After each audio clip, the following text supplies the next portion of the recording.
All right, fast cars, fast money. We're talking about the Cup Series at Martinsville. Good morning, everybody. Hopefully, everyone had a good Xfinity slate yesterday. Kind of sucked that AJ Allmendinger wrecked out like 5 laps in. That was unfortunate.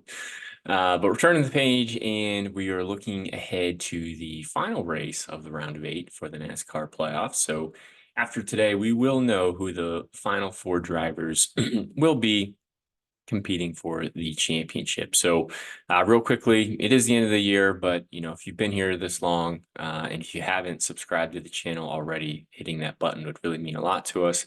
It's been our goal since the beginning to get up to 1,000 subscribers. Slowly but surely, we're chipping away at that goal. So if you can help us be a part of that and help us reach that, that would be amazing. If you want access to this, you can follow us over on X. It's at FastCarsFM. Then, hey, if you had a good day, you just want to say thanks, there's a couple of different links there in the support tab to do so.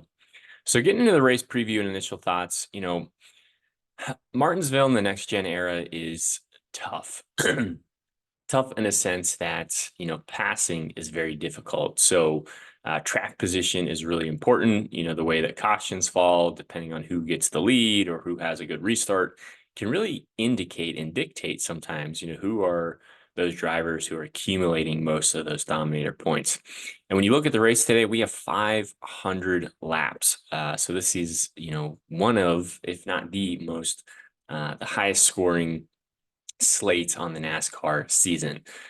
So because of that, yes, there are some place differential plays that are going to look really attractive. And I'm not saying that they're bad plays by any means, but if you have a driver that can go out and score you 100 plus points through dominator points, those are the plays that you're really going to need into your lineups, whether it's cash games or even, especially tournaments today. So when you're, maybe debating between one driver or another driver, I would really try to focus on who has more dominator upside in your opinion. Whether or not they have a fast car, you think their pit crew is good, they have a good pit selection, you think they might go off cycle, off strategy. I would try to lean more aggressive, especially for tournaments. And don't be afraid to play multiple guys, up front. Don't be afraid to stack the front row. Whoever you think is going to be a dominator, I would just try to build around those plays. And then the rest of the plays, more or less, don't really matter. It's really just trying to hit on those dominators. So when we get to the slate today, it's a kind of a fun one. It's pretty wide open. It doesn't, there's a few different ways I think people will lean. We'll kind of see once slate locks and we get the ownership. But you got Larson, Hamlin, Blaney, Byron, Elliott, and Bell. Now the elephant in the room is Denny Hamlin. He starts 37th. If you are unaware, he wrecked his car in practice. His throttle hung. He backed it up into the wall. Miraculously, they are repairing that car and they're not going to a backup. So it says, they feel like the damage is minimal, at least to the frame. He was very fast in practice until he wrecked. Now, will that wreck, scrape off some of that speed? Potentially. It's hard to tell. He also starts really deep in the field. So he's more of a place differential play today. It's going to take him a little bit to get, through the field, get up front, lead laps. So I don't mind Denny Hamlin. I'm still very high on him. He's going to project very well. Just if you're playing Hamlin, no, he won't potentially, if he is at all, be a lap leader until stage 2, stage 3, of this race. So just make sure that you're pairing him with a driver that starts up front. You got Kyle Larson there starting 9th. He's good everywhere, so it's tough to count him out.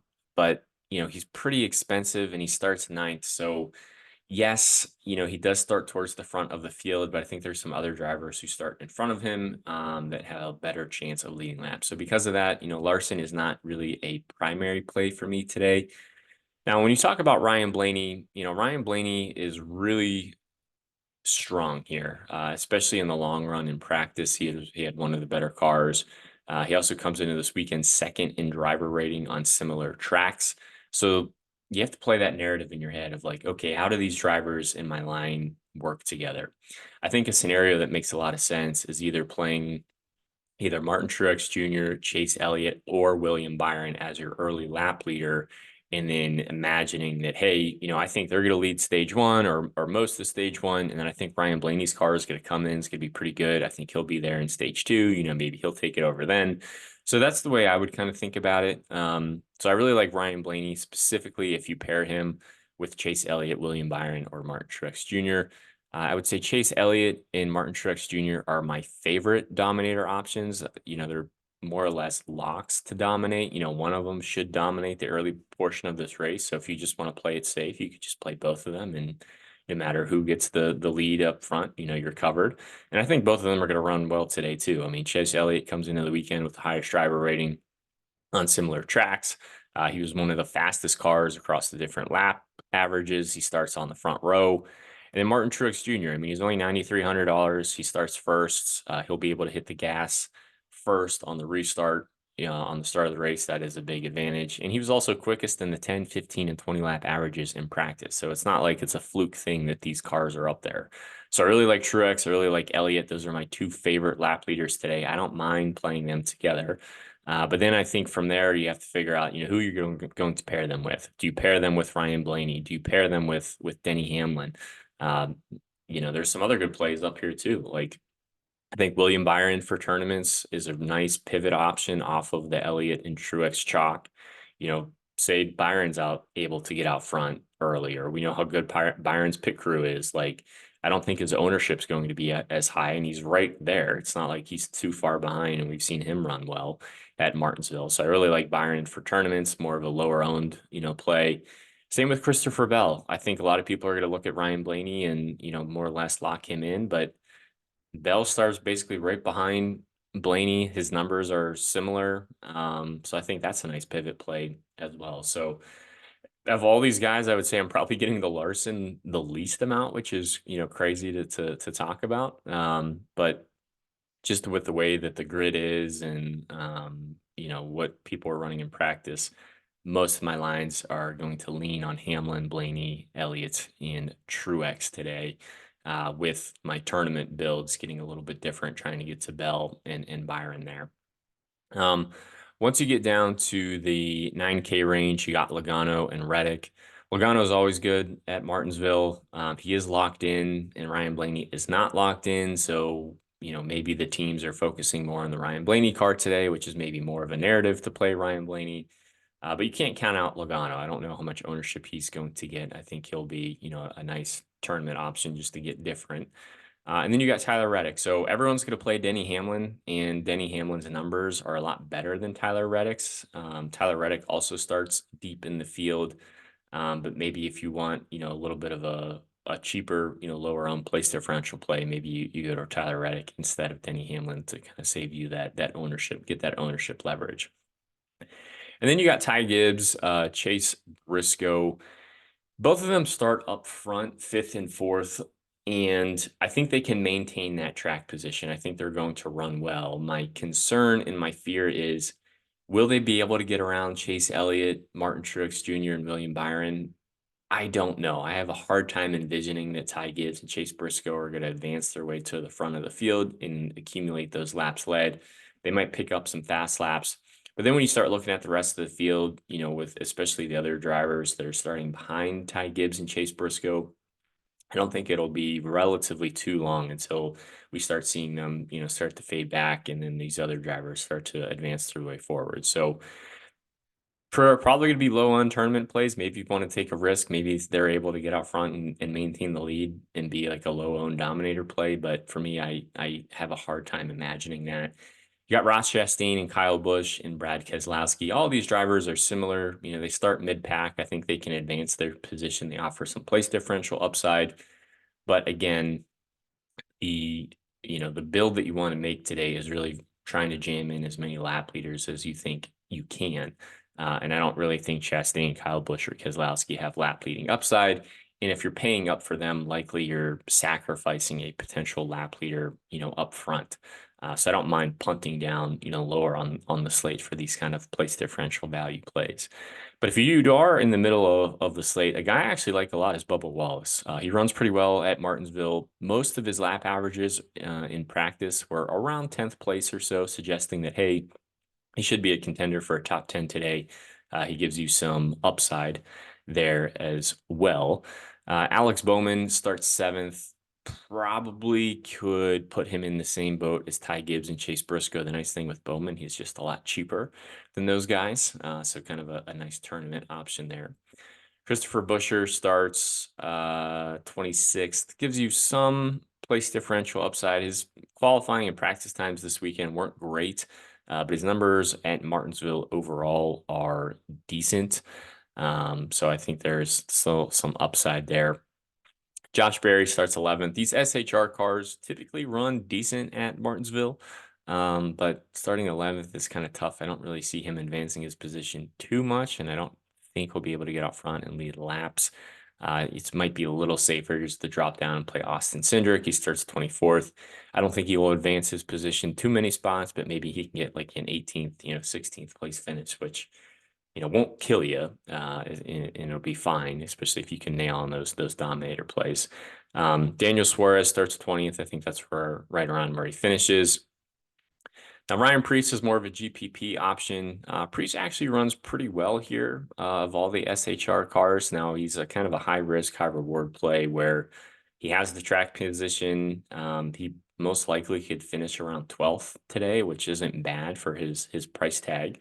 And I think he'll be able to stay on the lead lap. So more of a tournament option there. Noah Gragson, kind of like Daniel Suarez. I think he finishes around 20th or so. I don't see a ton of upside there. I'd rather just play Carson Hocevar, who starts 2 spots further back, and he's been running better as of late. And then Todd Gillen, Austin Dillon, Michael McDowell, they all start in the first half of the field. I just don't really see them advancing their position too much, and I think other drivers are going to pass them. SVG was one of the slower cars in practice, qualified a little bit better, but not really a lot of upside there, in my opinion. Eric Jones usually runs good at Martinsville, but we know most of those were in the JGR equipment. He starts a little bit too high for us this weekend. Then you got Stenhouse there. I think he kind of is in the same boat as, Noah Gregson and Daniel Suarez, where, the 20th, 25th place finish is most likely where he's going to fall. So then you get down to this, the bottom of the slate here. So you got Zane Smith, Justin Haley, John Hunter Nemechek, Harrison Burton, Corey LaJoy, Daniel Hammer, Kaz Gralla, Josh Bilicki. So for me, I'd rather just punt, just pay up for those dominators. And then I'd rather just play, if I can afford it, I'll get Zane Smith, Justin Haley, or John Hunter Nemechek. If I can't, and I think Corey LaJoy is fine there. Corey LaJoy is pretty quick in practice. Don't know, if that's really going to translate to the race or not. But all these guys are more just pure attrition plays. Like they're not really good. One of them isn't going to project a lot higher than the other. You really just need them to finish the race, and allows you to save some money and pay up for these top options. So again, my favorite lap leaders today are going to be Martin Truex Jr., Chase Elliott, William Byron, Ryan Blaney. Those are probably the ones you want to build around. And then you have to figure out, does it make sense to potentially sacrifice a lap leader to get Denny Hamlin in your line? Do you think Denny Hamlin could be a lap leader? He's going to score well. He's going to project with all that place differential upside, especially if you think one driver really takes over, like say Truex leads all of stage 1, most of stage 2, like then you don't really need, other lap leaders in your line. But typically, we see different lap leaders here in the next gen era, depending on, pit cycles, pit strategies, who wins the race off pit road, who's going for stage points, who's setting themselves up for the win. We also have new tires too. So I know they're hoping that they're going to get a little bit more wear, but whether or not we will have to see. So that's going to do it for the Cup Series video. Pretty fun slate. I think you can just get different, play ownership. If a lot of people are playing one guy, just play another guy up there. It's Martinsville. I think anyone, more or less has a chance to get out front and lead laps in the next gen era, with how difficult it is to pass. So good luck today. We got the championship slates next weekend for the Truck Series, Xfinity Series, and the Cup Series. Then we're going to wrap up the 2024 season and take a nice little break here before 2025 begins. So good luck today, and thank you guys as always for tuning in, and catch you next week.